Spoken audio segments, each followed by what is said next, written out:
मेरे प्यारे देशवासियों, नमस्कार। कोरोना के प्रभाव से हमारी मन की बात भी अछूती नहीं रही है। जब मैंने पिछली बार आपसे मन की बात की थी, तब पैसेंजर ट्रेनें बंद थी, बसें बंद थी, हवाई सेवा बंद थी। इस बार बहुत कुछ खुल चुका है। श्रमिक स्पेशल ट्रेनें चल रही हैं, अन्य स्पेशल ट्रेनें भी शुरू हो गई हैं। तमाम सावधानियों के साथ हवाई जहाज उड़ने लगे हैं। धीरे धीरे उद्योग भी चलना शुरू हुआ है। यानी अर्थव्यवस्था का एक बड़ा हिस्सा अब चल पड़ा है, खुल गया है। ऐसे में हमें और ज्यादा सतर्क रहने की आवश्यकता है। 2 गज की दूरी का नियम हो, मुंह पर मास्क लगाने की बात हो सके तो वहां तक घर में रहना हो, ये सारी बातों का पालन, उसमें जरा भी ढिलाई नहीं बरतनी चाहिए।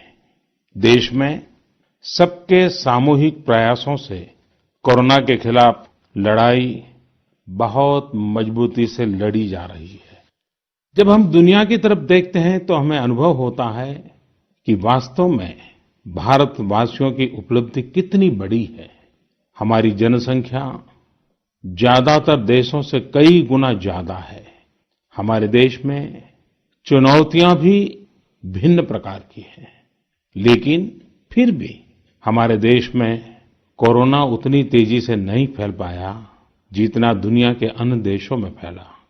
कोरोना से होने वाली मृत्यु दर भी हमारे देश में काफी कम है। जो नुकसान हुआ है उसका दुख हम सबको है, लेकिन जो कुछ भी हम बचा पाए हैं वो निश्चित तौर पर देश की सामूहिक संकल्प शक्ति का ही परिणाम है। इतने बड़े देश में हर एक देशवासी ने खुद इस लड़ाई को लड़ने की ठानी है। ये पूरी मुहिम पीपल ड्रिवन है। साथियों, देशवासियों की संकल्प शक्ति के साथ एक और शक्ति इस लड़ाई में हमारी सबसे बड़ी ताकत है, वो है देशवासियों की सेवा शक्ति। वास्तव में इस महामारी के समय हम भारतवासियों ने ये दिखा दिया है कि सेवा और त्याग का हमारा विचार केवल हमारा आदर्श नहीं है, बल्कि भारत की जीवन पद्धति है। और हमारे यहाँ तो कहा गया है, सेवा परमो धर्मः। सेवा स्वयं में सुख है, सेवा में ही संतोष है। आपने देखा होगा कि दूसरों की सेवा में लगे व्यक्ति के जीवन में कोई डिप्रेशन या तनाव कभी नहीं दिखता। उसके जीवन में, जीवन को लेकर उसके नजरिए में भरपूर आत्मविश्वास, सकारात्मकता और जीवंतता प्रतिपल नजर आती है। साथियों, हमारे डॉक्टर्स, नर्सिंग स्टाफ, सफाई कर्मी, पुलिसकर्मी, मीडिया के साथी, ये सब जो सेवा कर रहे हैं, उसकी चर्चा मैंने कई बार की है। मन की बात में भी मैंने उसका जिक्र किया है। सेवा में अपना सब कुछ समर्पित कर देने वाले लोगों की संख्या अनगिनत है। ऐसे ही एक सज्जन है तमिलनाडु के सी मोहन।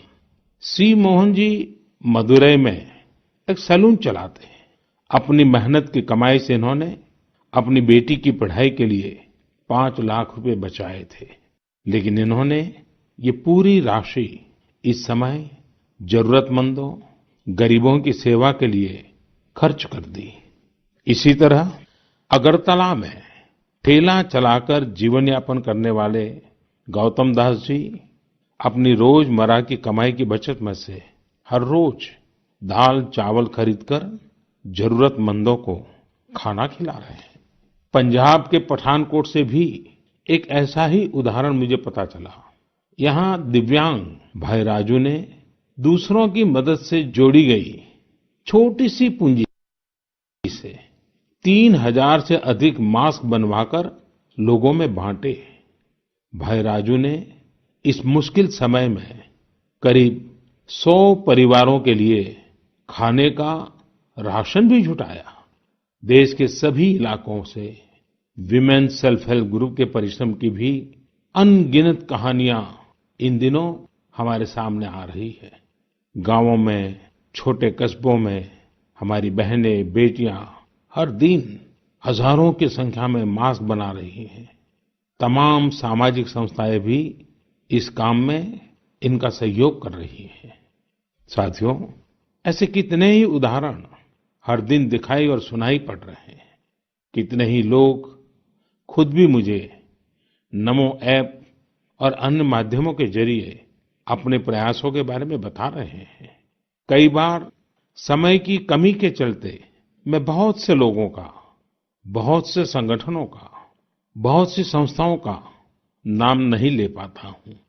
सेवाभाव से लोगों की मदद कर रहे ऐसे सभी लोगों की मैं प्रशंसा करता हूँ, उनका आदर करता हूँ, उनका तहे दिल से अभिनंदन करता हूँ। मेरे प्यारे देशवासियों, एक और बात जो मेरे मन को छू गई है, वो है संकट की इस घड़ी में इनोवेशन। तमाम देशवासी गांवों से लेकर शहरों तक, हमारे छोटे व्यापारियों से लेकर स्टार्टअप तक, हमारी लैब्स कोरोना के खिलाफ लड़ाई में नए-नए तरीके इजाद कर रहे हैं, नए-नए इनोवेशन कर रहे हैं। जैसे नासिक के राजेंद्र यादव का उदाहरण बहुत दिलचस्प है। राजेंद्र जी नासिक में सतना गांव के किसान हैं। अपने गांव को कोरोना संक्रमण से बचाने के लिए उन्होंने अपने ट्रैक्टर से जोड़कर एक सैनिटाइजेशन मशीन बना ली है और ये इनोवेटिव मशीन बहुत प्रभावी तरीके से काम कर रही है। इसी तरह मैं सोशल मीडिया में कई तस्वीरें देख रहा था। कई दुकानदारों ने 2 गज की दूरी के लिए दुकान में बड़े पाइपलाइन लगा लिए हैं, जिसमें एक छोर से वो ऊपर से सामान डालते हैं और दूसरी छोर से ग्राहक अपना सामान ले लेते हैं। इस दौरान पढ़ाई के क्षेत्र में भी कई अलग-अलग इनोवेशन शिक्षकों और छात्रों ने मिलकर किए हैं। ऑनलाइन क्लासेस, वीडियो क्लासेस, उसको भी अलग-अलग तरीकों से इनोवेट किया जा रहा है। कोरोना की वैक्सीन पर हमारी लैब्स में जो काम हो रहा है, उस पर तो दुनिया भर की नजर है और हम सबकी आशा भी। किसी भी परिस्थिति को बदलने के लिए इच्छा शक्ति के साथ ही बहुत कुछ इनोवेशन पर भी निर्भर करता है। हजारों सालों की मानव जात की यात्रा लगातार इनोवेशन से ही इतने आधुनिक दौर में पहुंची है। इसलिए इस महामारी पर जीत के लिए हमारी ये विशेष इनोवेशंस भी बहुत बड़ा आधार है। साथियों, कोरोना के खिलाफ लड़ाई का यह रास्ता लंबा है। एक ऐसी आपदा जिसका पूरी दुनिया के पास कोई इलाज ही नहीं है, जिसका कोई पहले का अनुभव भी नहीं है, तो ऐसे में नई-नई चुनौतियां और उसके कारण परेशानियां हम अनुभव भी कर रहे हैं। ये दुनिया के हर कोरोना प्रभावित देश में हो रहा है और इसलिए भारत भी इससे अछूता नहीं है। हमारे देश में भी कोई वर्ग ऐसा नहीं है जो कठिनाई में न हो, परेशानी में न हो।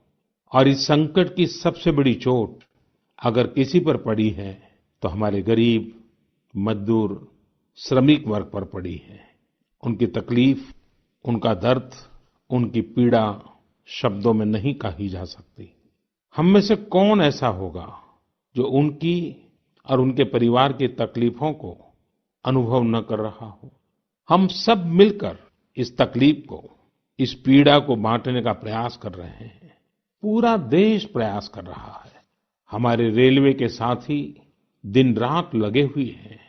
केंद्र हो, राज्य हो, स्थानीय स्वराज की संस्थाएं हो, हर कोई दिन रात मेहनत कर रहे हैं। जिस प्रकार रेलवे के कर्मचारी आज जुटे हुए हैं, वे भी एक प्रकार से अग्रिम पंक्ति में खड़े कोरोना वॉरियर्स ही है।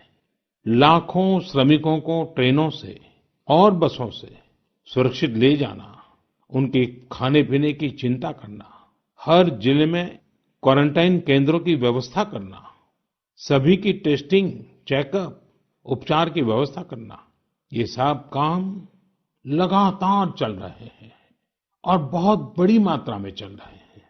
लेकिन साथियों, जो दृश्य आज हम देख रहे हैं, इससे देश को अतीत में जो कुछ हुआ, उसके अवलोकन और भविष्य के लिए सीखने का अवसर भी मिला है। आज हमारे श्रमिकों की पीड़ा में हम देश के पूर्वी हिस्से की पीड़ा को देख सकते हैं।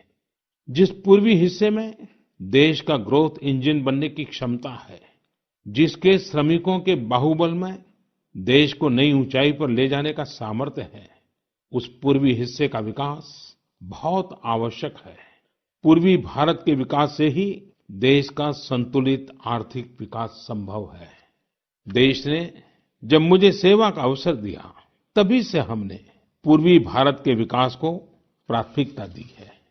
मुझे संतोष है कि बीते वर्षों में इस दिशा में बहुत कुछ हुआ है और अब प्रवासी मजदूरों को देखते हुए बहुत कुछ नए कदम उठाना भी आवश्यक हो गया है और हम लगातार उस दिशा में आगे बढ़ रहे हैं। जैसे कहीं श्रमिकों की स्किल मैपिंग का काम हो रहा है, कहीं स्टार्टअप्स इस काम में जुटे हैं, कहीं माइग्रेशन कमीशन बनाने की बात हो रही है। इसके अलावा केंद्र सरकार ने अभी जो फैसले लिए हैं, उससे भी गांवों में रोजगार, स्वरोजगार, लघु उद्योगों से जुड़ी विशाल संभावनाएं खुली हैं।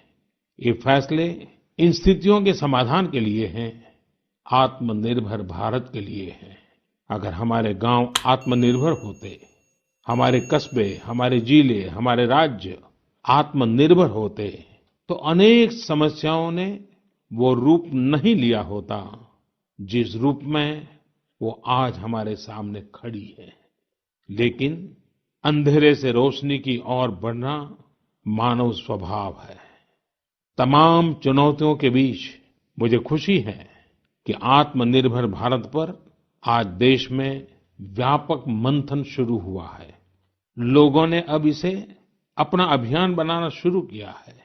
इस मिशन का नेतृत्व देशवासी अपने हाथ में ले रहे हैं। बहुत से लोगों ने तो ये भी बताया है कि उन्होंने जो सामान उनके इलाके में बनाए जाते हैं, उनकी एक पूरी लिस्ट बना ली है। ये लोग अब इन लोकल प्रोडक्ट्स को ही खरीद रहे हैं और वोकल फॉर लोकल को प्रमोट भी कर रहे हैं। मेक इन इंडिया को बढ़ावा मिले, इसके लिए सब कोई अपना अपना संकल्प जता रहा है। बिहार के हमारे एक साथी श्रीमान हिमांशु ने मुझे नमो ऐप पर लिखा है कि वो एक ऐसा दिन देखना चाहते हैं जब भारत विदेश से आने वाले आयात को कम से कम कर दे, चाहे पेट्रोल, डीजल, ईंधन का आयात हो, इलेक्ट्रॉनिक आइटम्स का आयात हो, यूरिया का आयात हो या फिर खाद्य तेल का आयात हो। मैं उनकी भावनाओं को समझता हूँ। हमारे देश में कितनी ही ऐसी चीजें बाहर से आती हैं जिन पर हमारे ईमानदार टैक्स पेयर्स का पैसा खर्च होता है, जिनका विकल्प हम आसानी से भारत में तैयार कर सकते हैं। असम के सुदीप ने मुझे लिखा है कि वो महिलाओं के बनाए हुए लोकल बैम्बू प्रोडक्ट्स का व्यापार करते हैं और उन्होंने तय किया है कि आने वाले 2 वर्ष में वे अपने बैम्बू प्रोडक्ट को एक ग्लोबल ब्रांड बनाएंगे। मुझे पूरा भरोसा है आत्मनिर्भर भारत अभियान इस दशक में देश को नई ऊंचाई पर ले जाएगा। मेरे प्यारे देशवासियों, कोरोना संकट के इस दौर में मेरी विश्व के अनेक नेताओं से बातचीत हुई है, लेकिन मैं एक सीक्रेट जरूर आज बताना चाहूंगा। विश्व के अनेक नेताओं की जब बातचीत होती है तो मैंने देखा इन दिनों उनकी बहुत ज्यादा दिलचस्पी योग और आयुर्वेद के संबंध में होती है। कुछ नेताओं ने मुझसे पूछा कि कोरोना के इस काल में ये योग और आयुर्वेद कैसे मदद कर सकते हैं। साथियों, अंतर्राष्ट्रीय योग दिवस जल्द ही आने वाला है।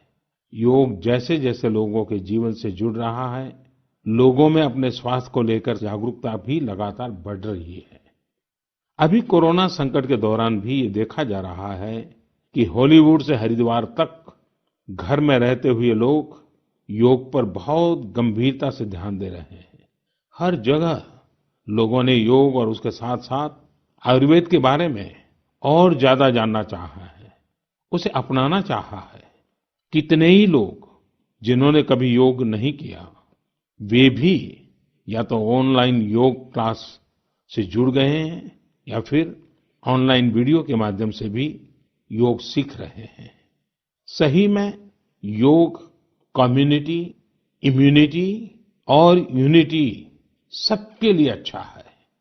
साथियों, कोरोना संकट के इस समय में योग आज इसलिए भी ज्यादा अहम है क्योंकि ये वायरस हमारे रेस्पिरेटरी सिस्टम को सबसे अधिक प्रभावित करता है।